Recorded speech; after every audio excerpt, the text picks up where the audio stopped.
Welcome to today, the 1960s. The time of your life for things like JFK, or the Sixty President, peace in America, no more war, solving segregation, screw racism, the Beatles, look at all those hotties, and drugs. Pass me the kush. It's the best time to be alive. Guaranteed. But the future could be even more amazing. Oh, but that's where you're wrong, buddy. Oh no. With things like coronavirus. Oh no. Stupid dance videos. Oh no. Robot. Kill the toaster. Shitty movies. The horror. Handlebar mustache. What an ugly guy. Inflation. Screw the dollar. And this guy running the country. Oh no. And this guy. Oh no. And this guy. And this guy. And this guy. Oh. And this guy. Great. And this guy. And this guy. We're screwed, aren't we? And this guy. It can't get any worse. And this guy. It got worse. But how do we avoid this future? You can't, meaning we're all going to be our oncoming doom. Unless we join Black Reef. What's it called? Black Reef. That's right, Black Reef. And the Eon program. Providing a brighter future for everyone without the fear of consequences. Your actions don't have reactions. Where tomorrow is the new today.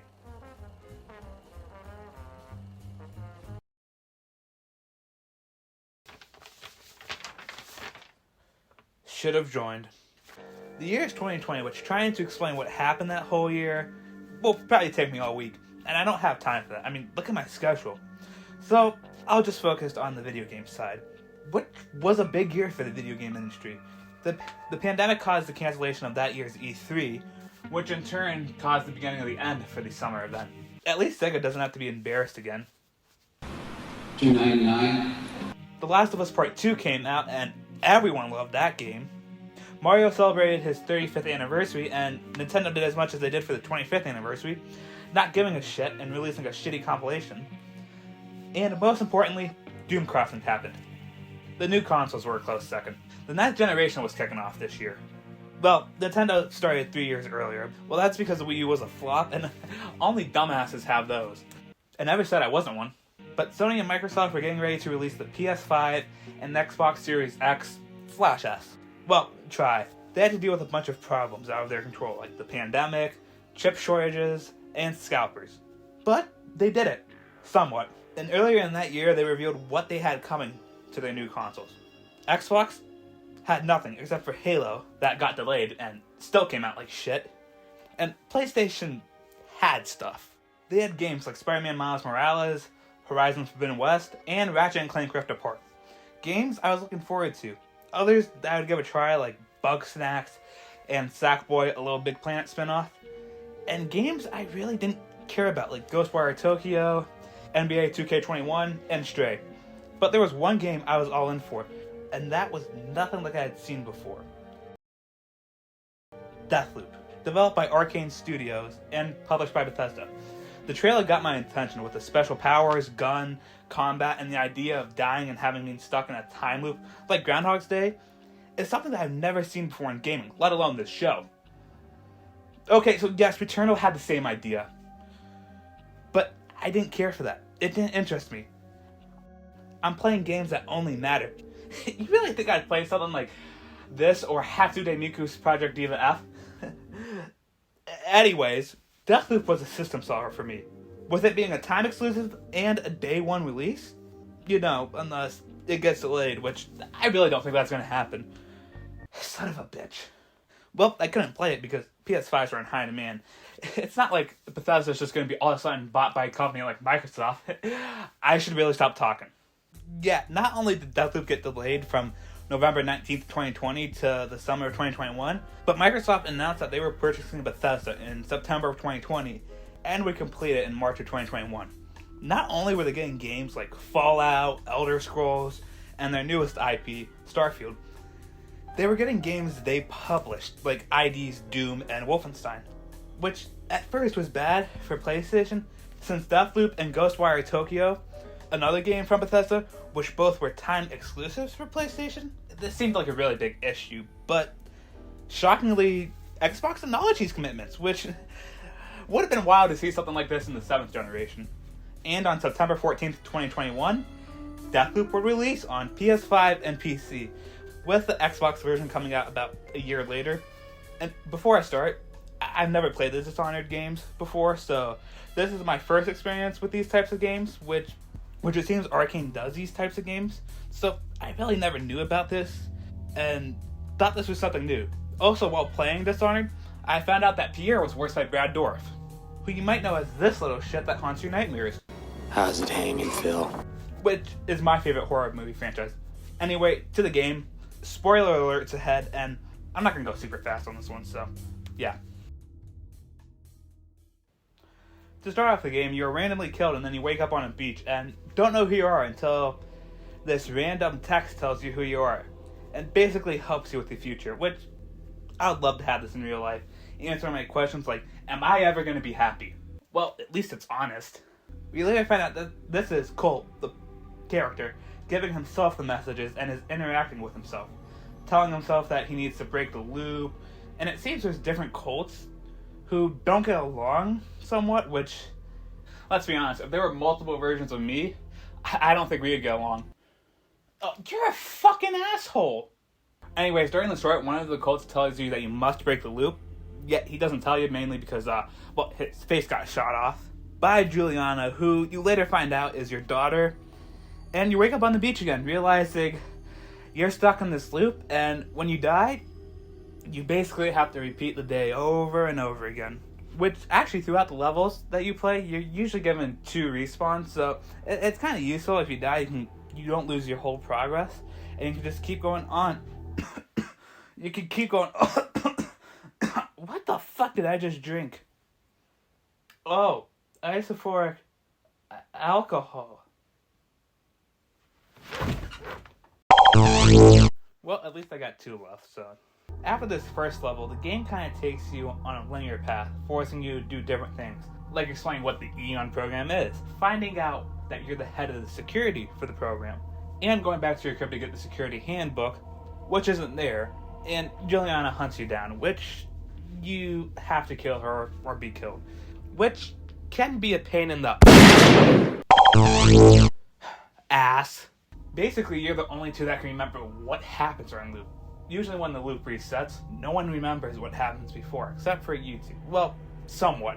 She reveals usually that he'll forget sometimes, and she ends up revealing a lot of information, like how many times she's killed you, explaining the different missionaries and how they act, and the fact that this is your second time trying to escape the island. And since you've left, she's become the head of security for the UN program, and she tries to kill you because, in her words, it's fun. Yeah, that's a red flag right there. But after this, you head to Wenji's lab. She's also a visionary. And get Residum, which gives you the ability to keep your items during the loop, which can be different things like weapons, trinkets, slabs, and slab upgrades, usually equating to how good they are, which let's go over them quickly. First off, they all have tiers except for slab and slab abilities, which usually equate to how good they are from common to legendary. Now, all tiers have the same thing, except for legendary weapons. They have their own weapons, which range from a sniper rifle to an SMG with 2 mags, meaning you can fire and reload at the same time, a laser gun, and a dual-wielding pistol that can transform into a burst rifle when put together. Also, different weapons can have different secondary abilities built in. Like, one weapon can leave poisonous gas when fired, the other can reduce recoil, and so on. The weapon trinkets upgrade the weapon, which can vary on rarity as well, which can vary from recoil, quick draw, aiming, etc. Same with personal trinkets. You have 4 slots to fill, upgrading them with speed, endurance, health, etc. again. Then you have slabs, which you can get from killing visionaries and Juliana, except for one of the visionaries, Frank, who threw his slab away, and killing him gives you the special SMG. To get his slab, you have to go to the dumpster in one of the worlds, which are a total of 8 different slabs. Reprise, which is the one you spawn with, which gives you the ability to respawn in a level twice. Ether, which gives you the ability to go invisible for a period of time. Havoc, which increases the weapon damage when you activate it. Carnesis, which gives you the ability to throw people, only people, no objects. Nexus, which links to enemies, meaning if you kill one person, you kill them all. Shift, which gives you the ability to teleport in a location in front of you. And Fuge, which makes the NPCs temporary blind and deaf. Also, Juliana has her own called Masquerade, which lets you be an NPC model to hide in plain sight. This one though is only available with Juliana and can't be dropped. When you infuse your slab and you kill one of those visionaries or Juliana who has those slabs, you get a slab upgrade, with the most notable one I used with Shift being airborne, giving you a short period of time in mid-air without falling, which ended up being very useful. So you must kill all 9 of the visionaries in one day for the loop to break, and the best way to explain that is trial and error. Having to repeat going through each of the 4 worlds, which are Carl's Bay, Up Dam, First Ad Lake, and the Complex. Basically, you have to kill the visionaries, look for information, get different upgrades throughout the hideouts, find stuff that connects through all the different islands, and sabotage stuff that gets you results, which my favorite is probably Alexis, which you can kill him in 3 different ways. One, straight up killing him. The second is playing the right music for him to come to the dance floor and dance. And the final one's turning off the beer and having him complain about it. Also, as a side note, you're gonna have to repeat a lot. Mainly because you gotta have enough information and having to do all the right tasks to get a perfect lineup of having to kill all 7 visionaries on the island, then Juliana, then you. Which, going over it, Juliana, technically with her ability or something, but for some reason, you can't kill Juliana. You have to go to the ring to kill her because she, it's teleport. It's hard to explain. But basically, you have to get basically like the perfect lineup of everything in the right position, which through my second playthrough, I almost had them all and just had one more to kill until, yeah, that popped up. And basically had to redo the whole day when I was so close to ending it, but after completing that, you can go to the ring thing and kill Juliana, but this game gives you 3 options. The first one is you don't kill each other, and the loop stays intact with both of you being on the same side, fucking around with people. The second is killing her, then just sitting in a chair, confirming Colt's an asshole. And the final one, which is the canon ending. Killing her, then jumping off the platform to kill yourself. Breaking the loop, which gives you a cutscene on the life after the loop, which was added in an update later on, which the original one was just Juliana pulling a gun on you and running away. And that's about it. There's also another mode called Break the Loop, which has you go online and enter another person's playthrough and try to kill them and have their level end. You can turn this off through your playthrough so that Juliana can be the CPU, which is what I did because there were some real sweat lords on this game. I just play this to sit back and relax and not play this like how I'd play Call of Duty. So yeah, that's about it. I did also leave some main points from the story out, and I didn't go into detail on how you kill each of the visionaries, mainly because I recommend you play this game. You really can find this game for dirt cheap, like the physical copies, and they don't really go for that much in the stores anymore. I had a lot of fun with this game, and I really enjoyed the gameplay and story. Now, from this game at launch, there was a big debate whether this game was overrated or underrated, and as of right now, I would say it's both. And I don't believe this is controversial whatsoever. And then in fact, if it is, then I bet I'll be struck by a flying ice cream truck. At the start, this game was very overrated, with a lot of reviewers giving this game a 10 out of 10, which, yeah, I think it's a good game. Hell, I'll go one step further. I think this is a great game.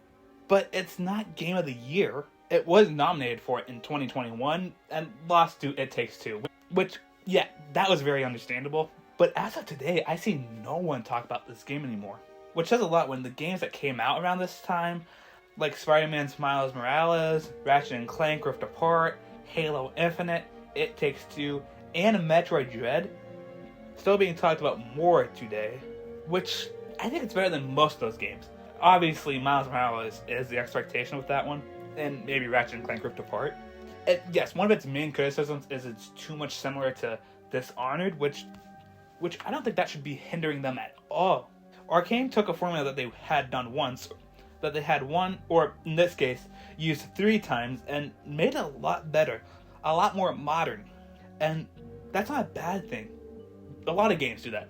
A lot of things that Bethesda's Todd Howard's develops are basically the same thing. And look at their other studio, ID. You could make a claim that both Doom and Wolfenstein are the same games. Look at Naughty Dog. Everything that they've released after the PS3 started, basically you can claim are the same thing as well. You can even make the claim that Halo and Bungie are the same game. Are they? No, but you can come up with enough evidence to say they are. I feel that Deathloop and Dishonored are both very good games in their own right, but Deathloop improves on the formula Dishonored laid out and refines it, and yes, there are some flaws in this game, but overall, this game is very good in my opinion right now, and in my opinion, as of right now, Deathloop is very underrated. Is that it? Oh, thank God the video's over. Oh, thank God I didn't completely die. Yeah, that'd be completely embarrassing. I might as well unplug it. Wait, that's a red wire to a bot. Motherfucker.